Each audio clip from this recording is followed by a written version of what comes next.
ಪ್ರತಿ ಮನೆಯಲ್ಲೂ ಒಂದು ರಹಸ್ಯ ಇರ್ತದೆ. ಕೆಲವು ಮನೆಗಳು ಮೌನವಾಗಿರ್ತವೆ, ಆದರೆ ಕೆಲವು ಮನೆಗಳು ರಾತ್ರಿ ಬಂದ್ರೆ ಜೀವಂತವಾಗ್ತವೆ.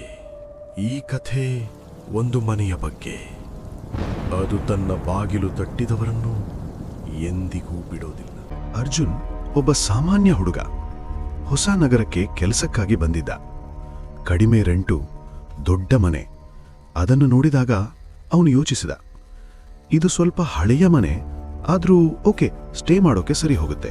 ಮೊದಲ ರಾತ್ರಿ ಎಲ್ಲವೂ ಶಾಂತವಾಗಿತ್ತು. 12 ಗಂಟೆ ಆಯಿತು. ಆಗ ಒಂದು ಶಬ್ದ.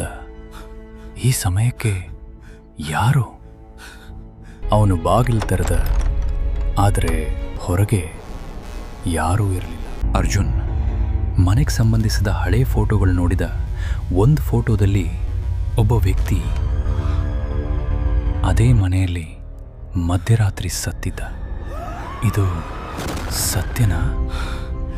ಆ ರಾತ್ರಿ ಸತ್ಯ ಅವನನ್ನೇ ಹುಡುಕಿಕೊಂಡು ಬಂತು.